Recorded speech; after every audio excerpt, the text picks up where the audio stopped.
Now Cecilia had made her way up the steps to the topmost tower, and she knocked as loudly as she could on the door, which opened almost immediately.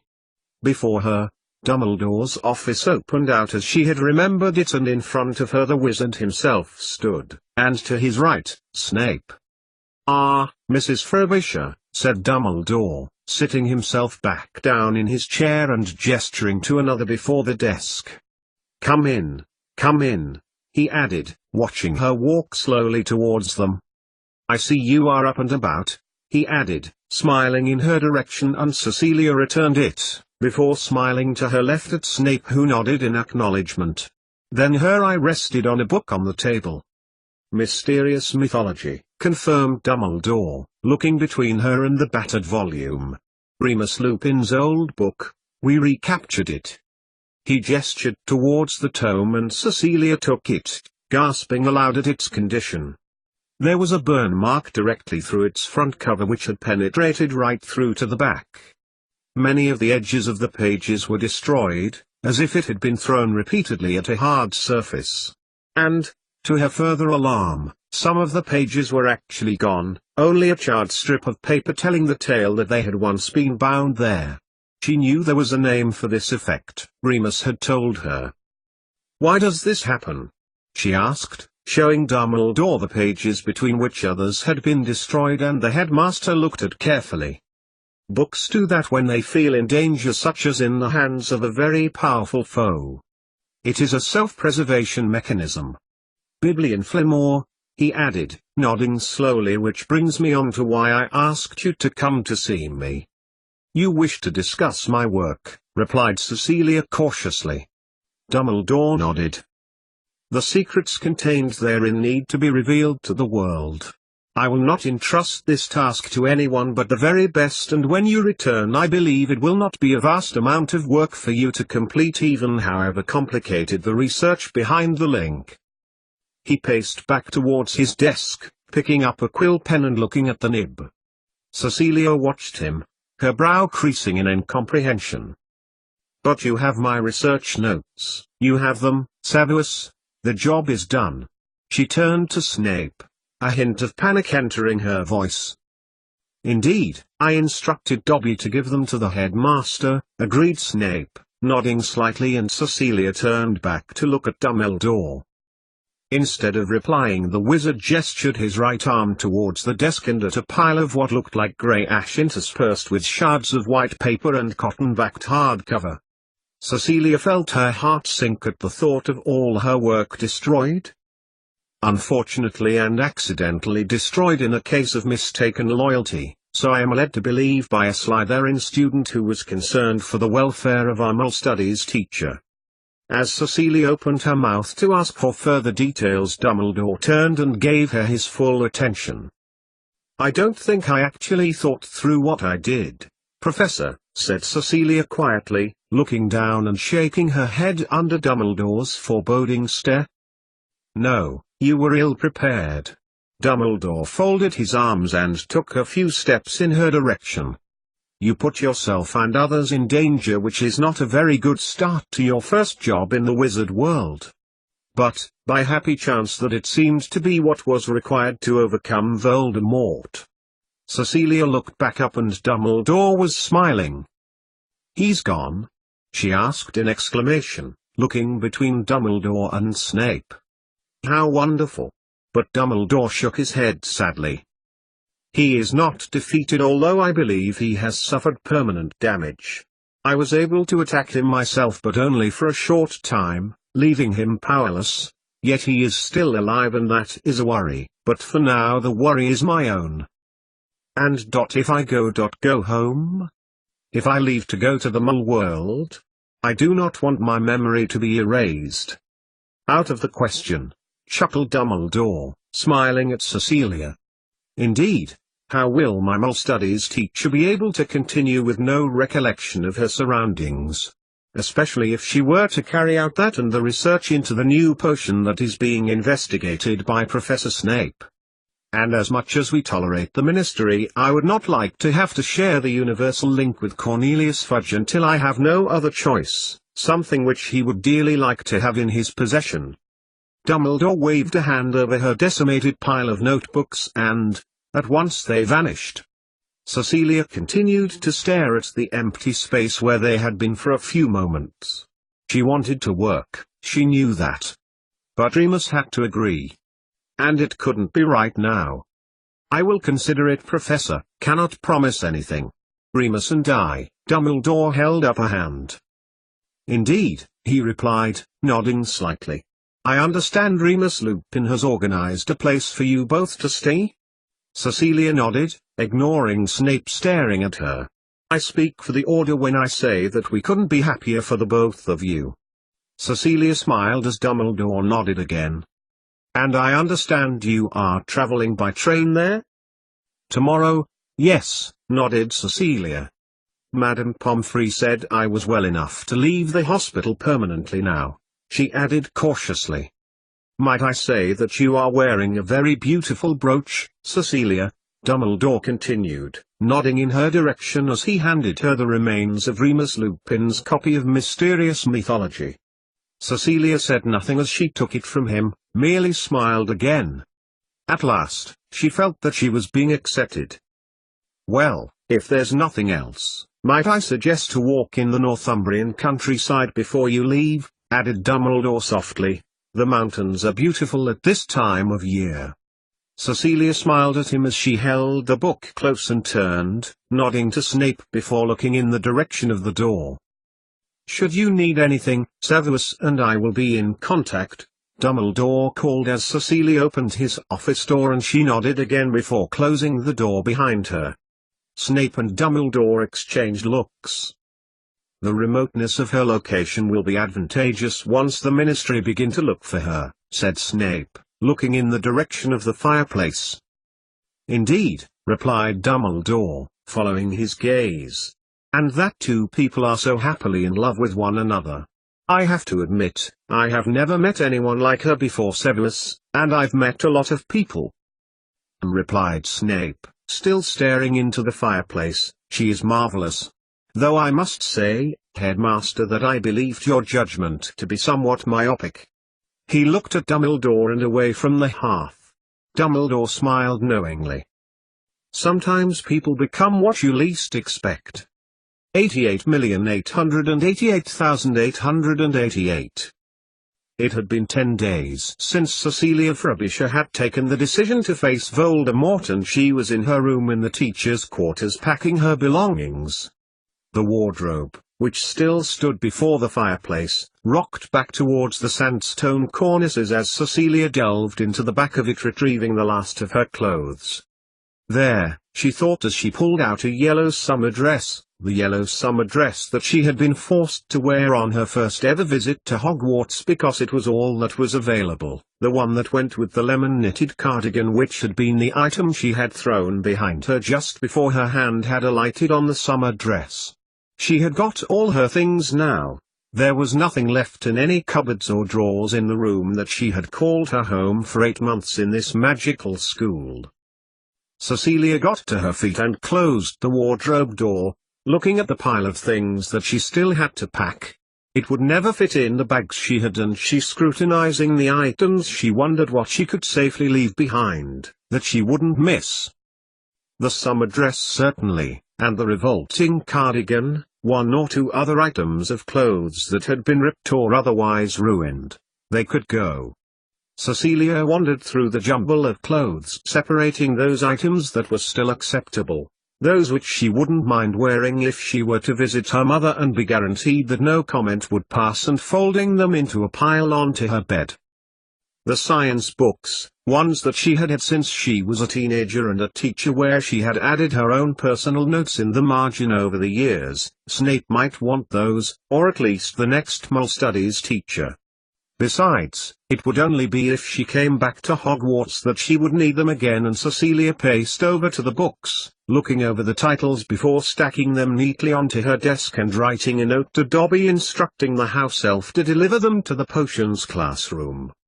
Looking round again, the pile of her belongings looked far more manageable to be transported by train, and whatever she needed she would be able to buy in mole shops, no doubt. Cecilia sat on her desk chair as her mind drifted to the future and the arrangements she had made. She was going to Remus's family home. She would be contacted by Dumbledore and Snape about teaching and research work, but she wouldn't return to Hogwarts. She would remain with Remus. She was going to live with him. For the 1000th time since she had woken up with Remus Lupin asleep next to her, Cecilia thought how lucky she was. She was leaving to live with the man she loved, the wizard she loved. Cecilia corrected herself, but that wasn't the issue. She was going to live with Remus and share her life with him. That was enough to make anyone happy. She looked back at the summer dress that she had discarded just now. In jeans and a sweater, Cecilia didn't feel particularly dressed up for such a momentous occasion, and she looked back at the summer dress, wondering whether she would get away with it. With another cardigan, perhaps? Cecilia made her way across to the items of clothing that she had initially discarded and picked up the dress, holding it by the straps to her shoulders, and she winced a little as she moved her arms. Even though she was much better these days, although she had a few aches and bruises for which Poppy had insisted on giving her some cream. Would this do, she thought, looking at the creased fabric critically. Was it better than jeans? Her mind skipped on to the plans they had made the day before, and what she would be wearing became insignificant. Once Cecilia had packed, she would meet Remus by the entrance to the courtyard, beyond the teaching classrooms, and then they would get the train from Dovetown to Penrith before taking another train, a local branch line to a small village deep within the Cumbrian mountains. Remus had explained they would then have to flew the final 20 miles after that because there was no public transport to his home. Cecilia smiled on recalling this part. Remus had asked her over dinner the night before. The Order were enjoying a rather hearty stew in the Great Hall, and he had become quite quiet and apologetic over the fact they must flew, and it had taken Cecilia a few minutes to convince him that it didn't matter. She turned and threw the dress back on the floor. It didn't matter if they had to flew, she didn't care. If she had to tolerate temporary sickness in order to get to where they were going to live, then it was a small cross to bear. As Cecilia strode over to the clothes she was definitely taking with her, there was a knock on the door and Hermione pushed it open carefully. Cecilia smiled when she realized who it was. "Come in," she called, welcomingly. "Mind you don't trip over those," she added, gesturing towards her unwanted clothes. Carefully, Hermione picked her way over to Cecilia, returning the smile. "Good morning, Mrs. Frobisher," began Hermione, looking around the room. "Gosh, this does look different without your things in it." Cecilia nodded, gesturing towards the chair for the young witch to sit on. Hermione shook her head. "No thank you," she added, "I'm not here long. I just came to say goodbye, Mrs. Frobisher, and thanks." "Thank you." She smiled, looking round the room again nervously, and Cecilia put down a sweater that she was beginning to fold, frowning. "Why are you thanking me? It is you who I should be thanking, Hermione. Without you Without me you wouldn't have nearly died," interrupted Hermione quickly, looking at her feet. "Without me you wouldn't have had the Ron problem." She looked directly at Cecilia and held her gaze. "I'm thanking you for two things. One for not hating me because of what the polyjuice potion could have done, and the other for showing me how wonderful the mole world really is." Cecilia said nothing for a moment and continued to fold her sweater, tucking it down the right-hand side of her case. "You are exceptional, Hermione, and I doubt there is anything you couldn't accomplish if you put your mind to it." "Including science?" "Including science," Cecilia confirmed, watching as Hermione's face changed from worried resignation to animated joy. "Then would it be all right if I were to owl you? Only I've been reading Ron's encyclopedia and I'm sure I'm beginning to understand it." Cecilia nodded, picking up the last of her sweaters and began to fold it too. "So you're really going?" continued Hermione, watching Cecilia put the sweater on top of the rest of her clothes and closed the lid of her case, and she smiled and nodded at the girl. "Did you know he was a werewolf?"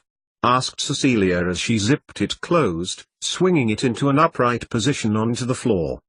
Hermione nodded. Everyone did, at least as students and the Order, which amounts to the same thing. And it doesn't bother you. It would me.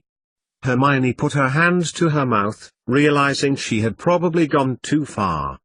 Cecilia shook her head. No. I love him. It doesn't matter what shape he is. And you're going to run off together, Hermione continued, clearly pleased that Cecilia wasn't annoyed. Run off? Cecilia laughed lightly and shook her head. No, we're not running off, Hermione.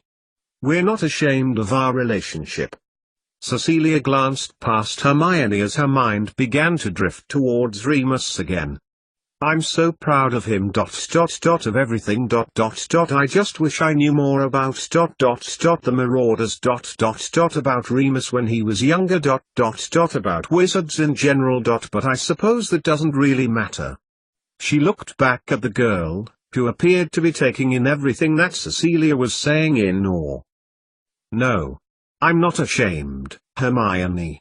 I'm going to walk through Hogwarts grounds with him. I want the world to see how much I love him. Just then there was another knock on the door and Mrs. Weasley entered. She glanced critically at the mess of abandoned clothes on the floor, taking in Cecilia's suitcase and bag before looking at Cecilia herself. You're packed then, she asked, smiling, and Cecilia nodded as Mrs. Weasley closed the door behind her. Just got to get some things from the Mole Studies classroom and then we'll be off. Cecilia saw a look pass between Hermione and Mrs. Weasley and she waited politely for Molly Weasley to say what she obviously wanted to say. I wanted to ask, Cecilia, before you go, she paused, looking at Cecilia's case again before directly back at Cecilia. Are you moving too fast, dear? It's such a change, you know, for a mole. Just ask Tunks's father. It took a lot for him to get used to living with Andromeda's ways. And you'll have other things to consider. Cecilia's mind instantly flashed up an image of Libby, talking her through difficult decisions when they were much younger. Devil's advocate. When she was sure that Molly Weasley had nothing else to say on the matter, she turned from the slowly pinking witch and smiled at Hermione. Tell me honestly, Hermione, is it such a change to live in the wizard world? Honestly? Cecilia nodded. No. Hermione shook her head, grinning happily, and Cecilia smiled too. I just wish I could do something with that, though. I've nothing nice to wear really. I was helping that would do. Cecilia gestured in the direction of her unwanted summer dress and Mrs. Weasley stooped and picked it up, handing it to her. What's wrong with it? She asked as Cecilia held it up again, and Cecilia shook her head sadly. Everything. The bust bit's too big, it's yellow, the straps are horrible, and it's too short. I don't know what possessed me to buy it, to be honest, Cecilia added, annoyed. Well, it's no Imanus, that's for sure, replied Molly Weasley, looking at it critically. Hermione? She glanced at the girl, who had pulled out her wand. Venium Regium, said Hermione, and flicked her wrist. Suddenly, Cecilia's dress began to lengthen, becoming calf length, and the hue darkened to a deep orange red. At the same time, the material of the bodice reshaped itself, became a halter-neck fastening. I really don't know how I'm going to do without magic now, I'm so used to it, Cecilia remarked, shaking her head in awe at the dress. 2 minutes and we'll see how great you really are, Hermione, she added, smiling broadly at her. When do you leave? Asked Mrs. Weasley, admiring Hermione's transformation as Cecilia reappeared wearing the newly altered dress, which was perfect, from the bathroom shortly afterwards. I'm meeting him in the courtyard at 1, replied Cecilia, retrieving the cardigan, which now contrasted wonderfully with the dress, and put it on just as the school clock tolled one doleful sonoration. Half an hour then, replied Mrs. Weasley, stepping over towards the door and opening it for her as Cecilia swung her small bag over her shoulder and lifted up her suitcase and smiled fondly at her. Good luck, Cecilia. 88,888,888. It seemed strange to Cecilia to be walking around the castle as she herself. Making her way down the grand staircase above the great hall, the thought occurred to her, for she was now no one else, not a squib or a witch or a remarkable scientist. She was not pretending to be something that she wasn't. And somehow that thought was a liberating one. Out through the main doors Cecilia strode, out into the spring sunshine, which irradiated her face and made her pause for a moment as a cirrocumulus cloud bobbed along in the mild breeze caught her eye before crossing the courtyard and towards the classroom corridor. Just a box of equipment to go, and she would be ready. Ready to meet her Remus and start her new life. Cecilia made to turn the handle of the large oak door, putting down her suitcase when she heard a loud booming voice by her ear, causing her to jump violently. "Hello, Mrs. Frobisher," Hagrid intoned, his voice back to normal, compared to the last time he had addressed her, and he picked up her suitcase easily in his right hand. "Hagrid." She smiled, looking at his large, jolly face and unkempt beard. "How are you?" "How are you? More's the point," Hagrid continued, taking her bag from her shoulder and holding that too in his right hand. "Why didn't yer say? Why didn't yer ever tell me? If I'd known 'bout what yer was planning, I would have Cecilia raised her eyebrows as Hagrid trailed off. "You'd have tried to stop me, Hagrid, because that's the wonderful person you are," Cecilia replied, turning the ring on the door and opening the latch. Hagrid frowned. "And wouldn't I have been right to do so, Mrs. Frobisher? A little mull as yourself faced Voldemort? Unheard of." Hagrid shook his head, his beard flapping in the breeze lightly. "I'd never have believed it myself if I hadn't seen it wi' me own two eyes." "You fought in the great battle?"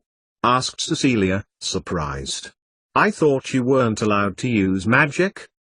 "Well, under the circumstances Dumbledore thought it would be more dangerous if I didn't, seeing as how I was there, like. Brought a couple of Death Eaters down, I did," he added proudly.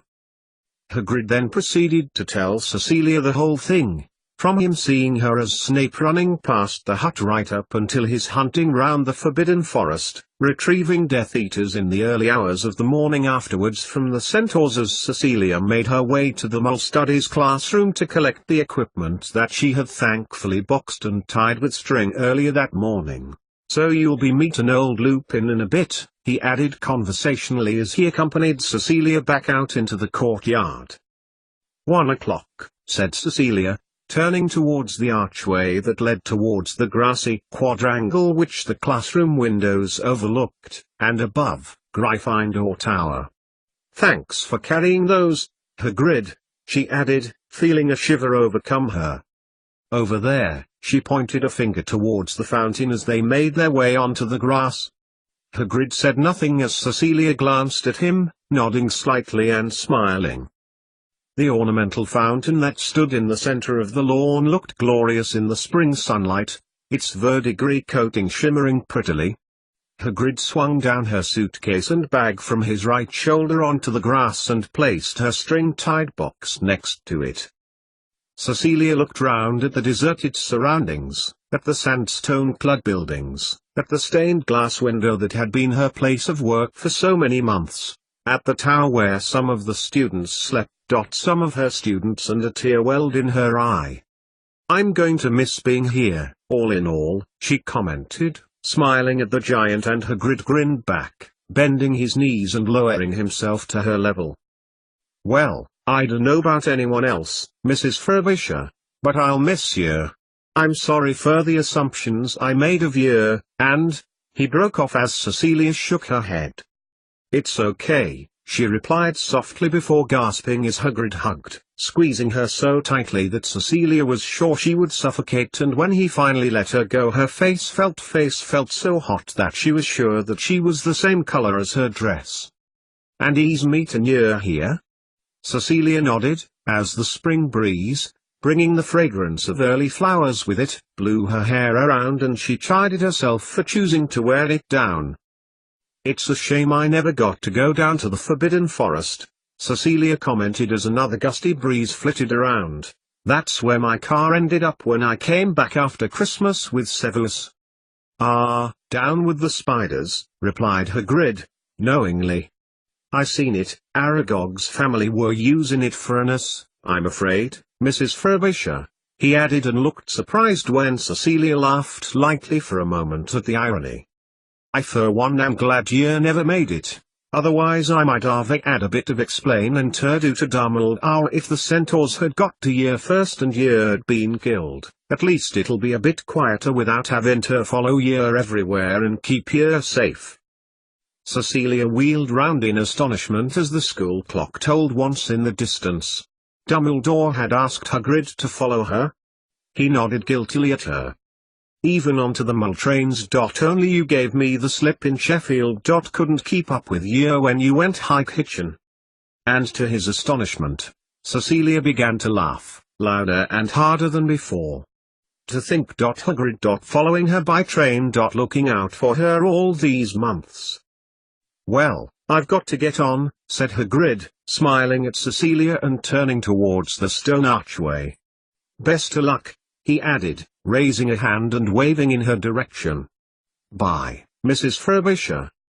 Cecilia watched Hagrid stride away towards the archway, and, as he passed through it, a spring breeze flitted past her, tousling her hair again, and a feeling of anxiety replaced the mirth she had just been experiencing.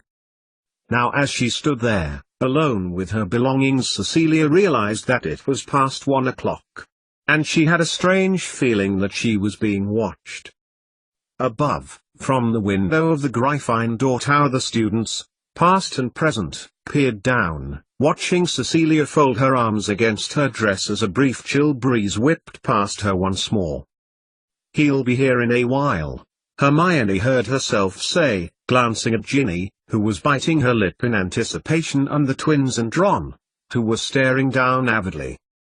Behind her, Mr. and Mrs. Weasley looked over her shoulder before exchanging a look of uncertainty, and behind them stood the rest of the Order, silently still.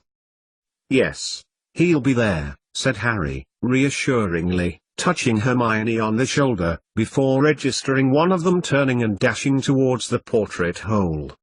"Hey Sirius," he called, "where are you going?" Cecilia looked around her for the dozenth time, her eyes resting on the gate that led down towards the owlery that they had spoke about passing on their way to Dufftown. "A few more minutes," Cecilia told herself, folding her arms and trying not to let the demon of worry take up residence in her mind. It was only 1:10, he'd be here in a few minutes. And past the owlery, they would take the lake path around the castle onto the main track that led out onto the moor. The walk to Dufftown, which would only take them a few minutes, was far shorter than the one to Hogsmeade, and in this weather it would be glorious. "He's not coming!" exclaimed Ginny aloud, turning crestfallen to look at her mother. "He'd be on time otherwise, wouldn't he?"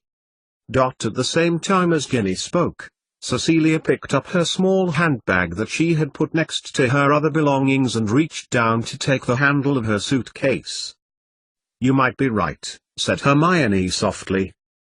Now her small bag before seizing the box of lab equipment by the string. Which Cecilia felt leave her hand.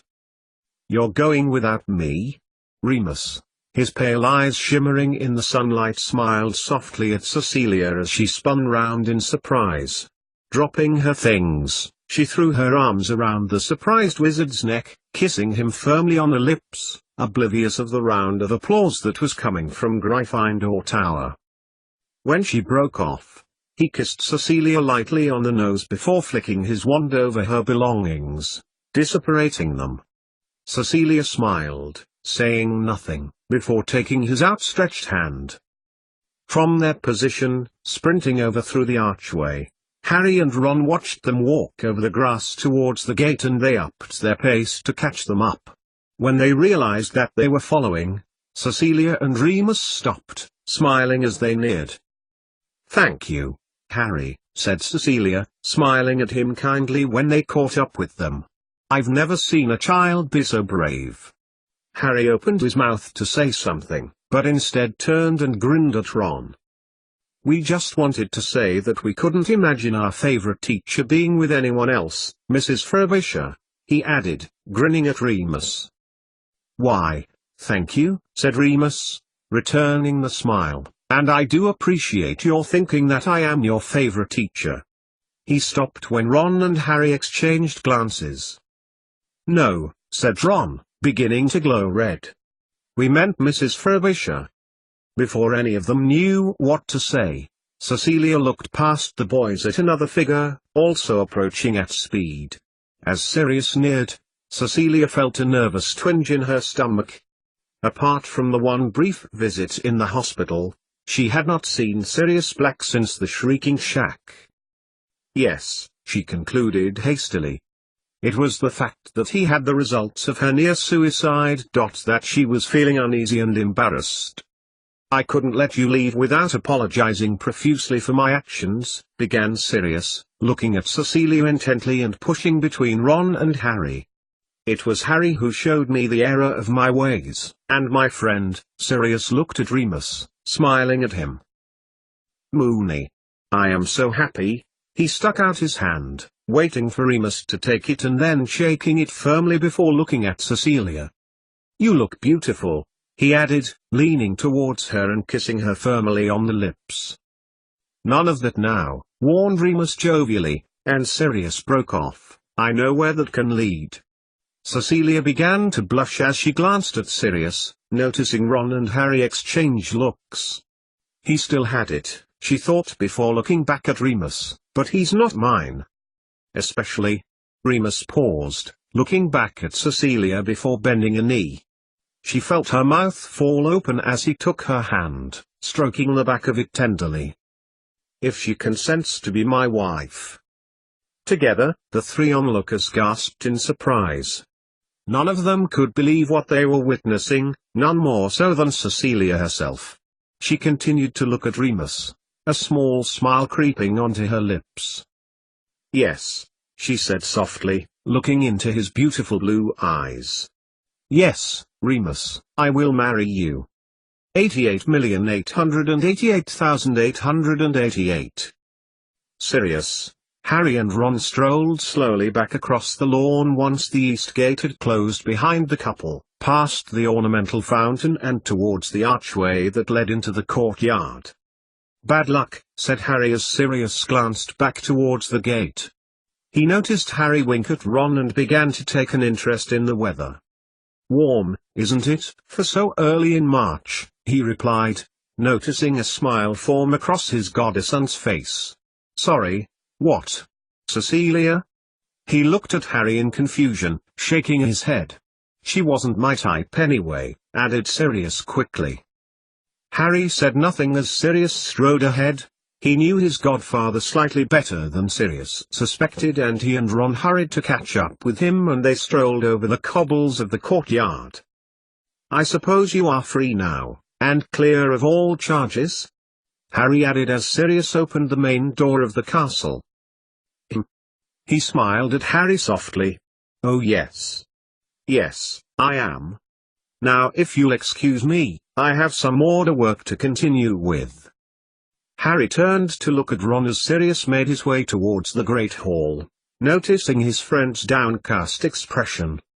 "Bad luck, Ron," said Harry sympathetically as they made their way up the staircase and along the first floor towards Gryffindor Tower. "I think she's Mooney's well and truly."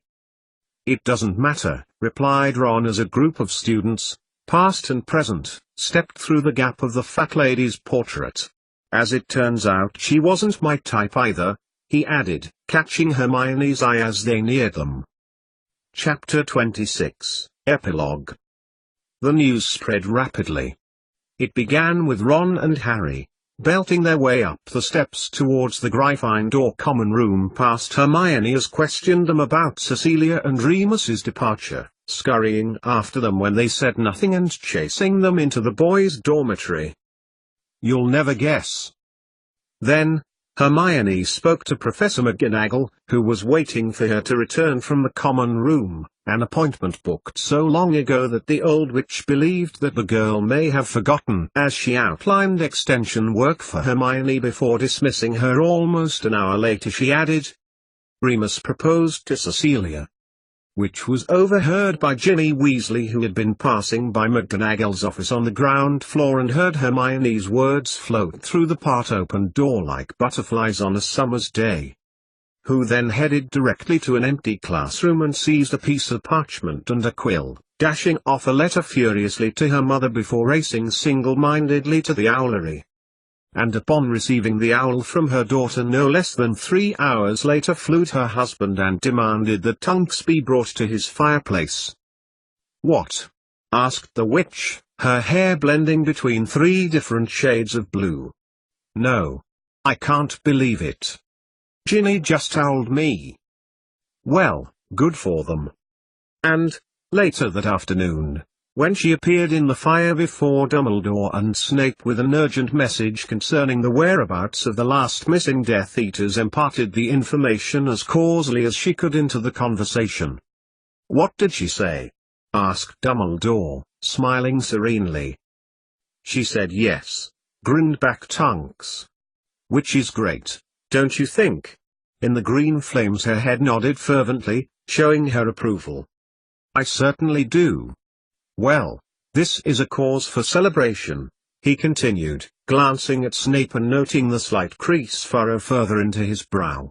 "Though they're both going to need all the luck they can get. Now, you said the message was urgent, Nymphadora." He ignored her automatic wince and continued to stare at her patiently in the potions classroom fireplace. "You should find everything you need in the owl that's coming your way. Suffice to say that we have rumors that he who must not be named is not as powerless as we suspected. Fitzgerald confessed all to us just before he died in custody, including his whereabouts." She smiled hopefully and Dumbledore nodded. "I shall await your report then," concluded the headmaster, and he watched her head fade from the fireplace. "Well, it would appear that your insistence on continuing with the research has paid off, Severus," continued Dumbledore, turning slowly and gazing at his potions teacher, who was using his spare time to activities that were profitable to the Order of the Phoenix. "Indeed," replied Snape, not looking up from his flask, checking the fill level and volume. "And you have come to some further conclusions, I understand?" Dumbledore paced around the cauldron, watching a small wisp of smoke meander away from the rim before glancing over at the wallet of neatly labeled hair samples. "Indeed, headmaster," replied Severus, glancing down at the hair. "And Mrs. Frobisher's fastidiousness in her method of working has allowed me to arrive at this outcome. As you can see," he gestured towards the wallet as he continued to stir the contents of the cauldron. "Really, I do not believe you could have found a more organized, a more dedicated mold than the one you sent to work with me." He continued to stare into the cauldron, the vapor from the opaque purple liquid continuing to rise before glancing at Dumbledore. Then he glanced down at the samples again before moving a couple of objects on the already well-laden table, selecting a DNA trace from an envelope that lay open underneath them. Dumbledore watched as he took the trace to a clear part of the table before holding up a strand of pure white hair. "She appeared intelligent enough, headmaster," he continued, looking back at Dumbledore, "but her plans were ill thought out. Deadly, one could describe them." Snape trailed off and looked past Dumbledore and at the window of the potions classroom. Dumbledore turned and followed his stare before moving towards the owl that was beginning to clamor to make itself heard outside.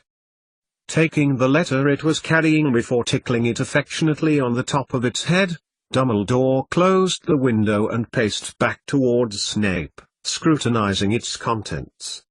Snape put down the trace and watched Dumbledore carefully. My, this is interesting." He looked at Snape and smiled.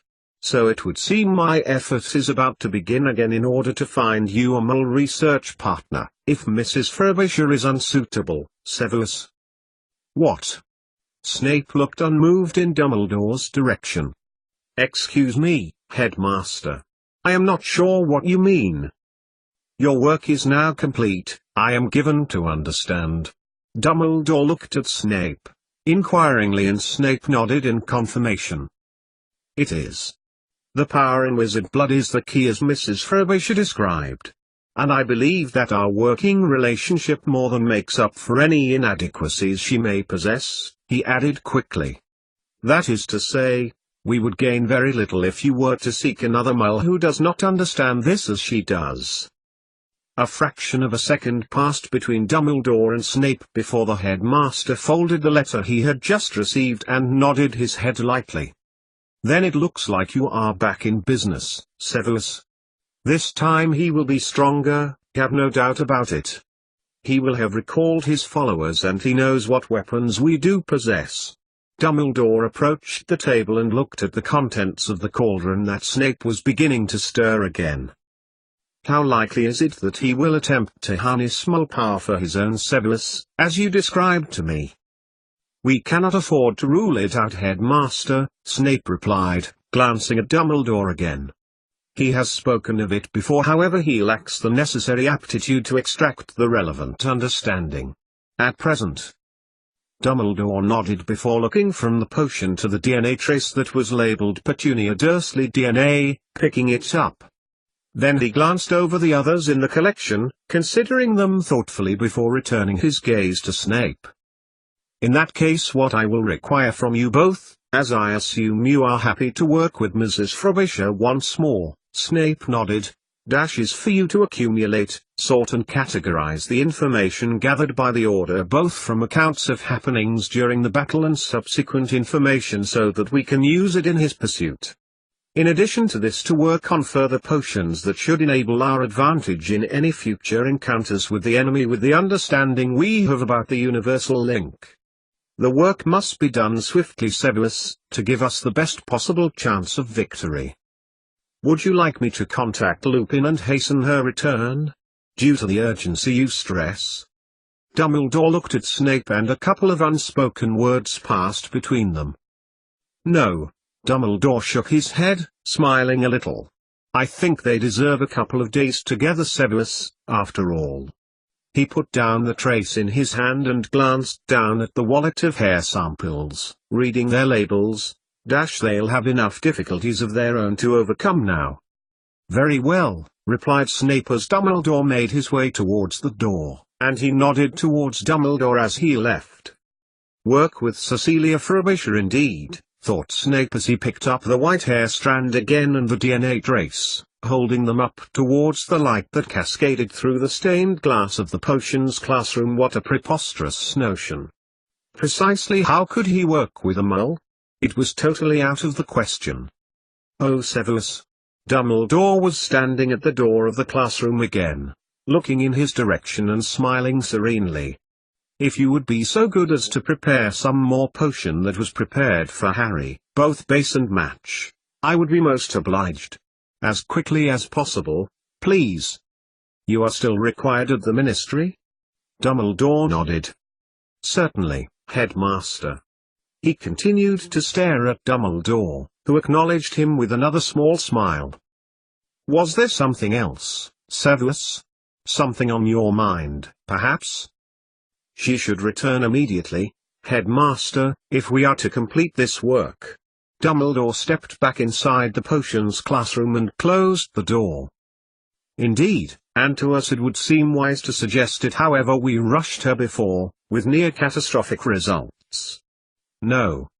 She is better off out of it for the time being, for what is to come will test the very strength of even the strongest of us, Severus." Snape nodded before looking down, and focused on the DNA trace as Dumbledore left the classroom once more. Though not to depart to his office, nor to anywhere in the school at the present time. Through the open door Dumbledore watched Snape hold up the DNA trace to the light, scanning the bands carefully and raising his eyebrows. My, Mrs. Frobisher," Snape muttered to the trace, shaking his head in realization. "You were not careful enough. Or indeed perhaps you were too careful?" Then the headmaster of Hogwarts School of Witchcraft and Wizardry watched as his potions teacher, ex-Death Eater and exceptionally gifted wizard selected another trace and held it in front of the other up to the light. And, as the spring sunlight irradiated the potions classroom as he compared the trace of Petunia Dursley with Draco Malfoy, Severus Snape smiled.